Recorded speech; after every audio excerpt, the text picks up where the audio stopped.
প্রিয় নবী হাদিসে বলেছেন 5 ধরনের ব্যক্তির কবরে প্রশ্ন করা হবে না। প্রিয় নবী বলেছেন, যে ব্যক্তি আমার হাদিস শুনে অন্যকে শেয়ার করবে তার উপর কিয়ামতের দিনে আমার সুপারিশ ওয়াজিব হয়ে যাবে। অবশ্যই ভিডিওটি আপনারা সম্পূর্ণ দেখবেন এবং রাসূল করিম সাল্লাল্লাহু আলাইহি ওয়াসাল্লামের হাদিসটি সকলের কাছে পৌঁছে দেওয়ার দায়িত্ব আপনাদের। আমরা সকলেই জানি কবরস্থ করার একটু পরে মুনকার নাকির কবরে আসবে 3টি প্রশ্ন করার জন্য, কিন্তু দুনিয়াতে 5 ধরনের ব্যক্তির কবরে কোনো প্রশ্ন করা হবে না। আল্লাহ তাদের কবরকে বিনা হিসাবে জান্নাত বানিয়ে দিবে।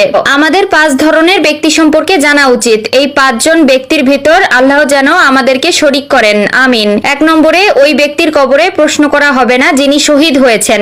আগুনে পুড়লে, পানিতে ডুবলে, কোনো দুর্ঘটনাবশত মারা গেলে ও আল্লাহর রাস্তায় জীবন উৎসর্গ করলে তাদেরকে শহীদ হিসেবে বিবেচনা করা হয়। 2 নম্বরে, ওই ব্যক্তির কবরে প্রশ্ন করা হবে না সাদিক অথবা সত্যবাদী ব্যক্তি। 3 নম্বরে, ছোট বাচ্চাদের কবরে কোনো প্রশ্ন করা হবে না, কারণ আল্লাহ তাদেরকে নিষ্পাপ ঘোষণা করেছেন।